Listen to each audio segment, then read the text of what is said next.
But it seems like the calls that were more egregious in nature happened against the Giants, and it was highly disturbing. I will say that the way the game was going, you kind of felt like the Eagles were going to win this game, even if the referees didn't help them along with a couple of really bad calls. But they called them anyway. I mean, first of all, this one call, 4th and inches, the Giants shut them down. Eagles are lining up for the tush push again. Some call it the butt thrust. The Giants were very disciplined. Everybody's in their gaps. They had a good plan going in. They even have the corners looking at the outsides to see if somebody bounces out, because we saw Saquon Barkley do that fake last week. So the Giants were ready for that too. They've also got 2 safeties just in case one of the corners miss them. When we roll the tape, he's trying to get them to jump off sides. They don't jump. And now he's going to snap the ball. When he snaps the ball, he goes left. And look at the heady play by Kavon Thibodeau. As soon as Jalen Hurts tries to reach that ball forward, he snatches it out of his hands. Right? When he snatches it out of his hands, that's a turnover. You don't hear the whistle happen until after he snatches the ball out of his hands. Progress hasn't stopped at that point. Now, if that was a goal line run, that would have been a touchdown. Plays over. That wasn't a goal line run. At this point, once he reaches the ball over and you're not at the goal line, you're in the middle of the field just trying to pick up a first down, and you're still moving forward. There's no forward progress that's been stopped. And Kavon Thibodeau wisely grabs the ball from a still moving player. That's a fumble.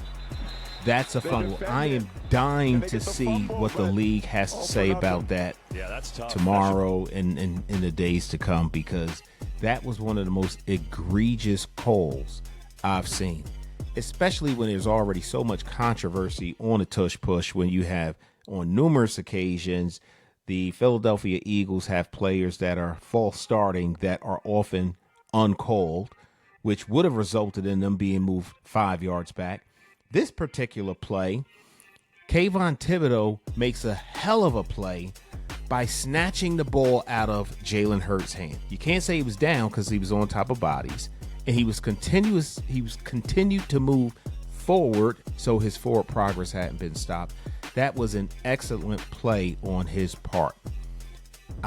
And the whistle wasn't blown until after Kavon Thibodeau secured the ball after taking it away from Jalen Hurts. That, my friends, was a fumble.